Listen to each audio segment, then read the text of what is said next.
Now, in this section of the second module, we will learn about binder jetting in detail. So, as usual, get started with a video to understand how binder jetting works. And again, as you can see, that powder particles are spread. Uh, in this case, there is a powder bed of nylon material that has been spread, and then there is a print head that comes and spreads binders only in the area where the part has to be cured. And then again, a curing head comes and it cures the particular binding material. Sorry, it cures the particular powder material which has been mixed with the binder already, and both of them, under the action of the curing light, they become solid parts. Let's try to understand the same thing using this actual video.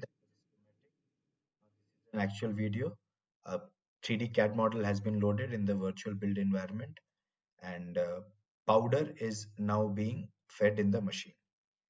So powder has been loaded in the machine, the powder bed is being leveled, and a printhead comes and drops binders only in the area where the part has to be cured based on the CAD data that has been given to the machine. And then this is the UV curing that has cured the area where the binder was mixed with the powder bed, and rest of the remaining powder bed will remain as powder bed.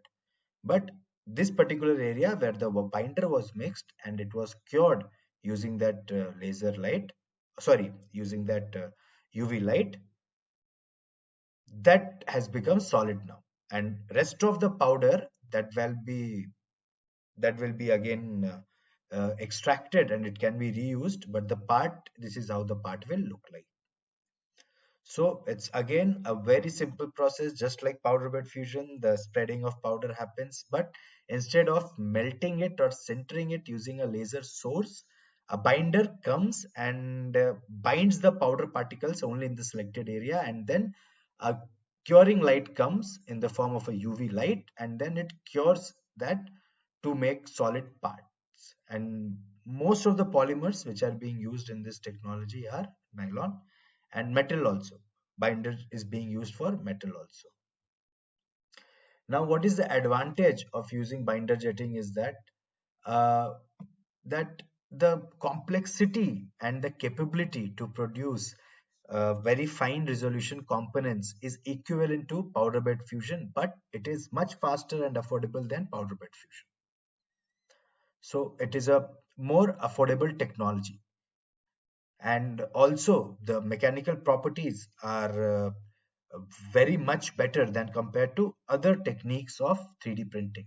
So it's again a technology which can be used for manufacturing fully functional end components, and using binder jetting we can make components with multiple colors. Just like you can have as many colors in a normal 2D printer, similar way you can have as many colors as possible in binder jetting.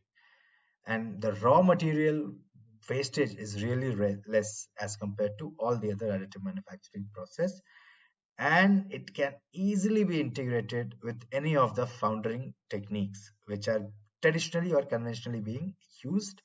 And since the powder is not being melted, there is no thermal energy given by a laser or an electron gun, so there are no residual stresses when the part is being made, and the residual stresses are next to zero, so there are no challenges when it comes to distortion and delamination. But definitely there are some of the disadvantages as well. So let's try to understand the disadvantages now with related to binder jetting. uh, Once the process is complete, you only get the green part. After that, there are certain post-processing techniques such as infiltration, sintering, that needs to be performed on the part to get the right mechanical strength. And during this, before this post-processing is done, the part is really fragile, and there are chances of the part getting damaged during the post-processing stages. Even once the post-processing is done, to ensure that The part attains good mechanical properties. The mechanical properties that we get here are not as good as powder bed fusion, both in metal and polymer. So it is a good technology, but it is the mechanical, for example, for binder jetting of metals, the maximum strength you can get is equivalent to sintering, which is lower than casting or melting. So this was about the disadvantages of binder jetting. Let's meet in the next module and explore one more technology in a similar fashion. Thank you.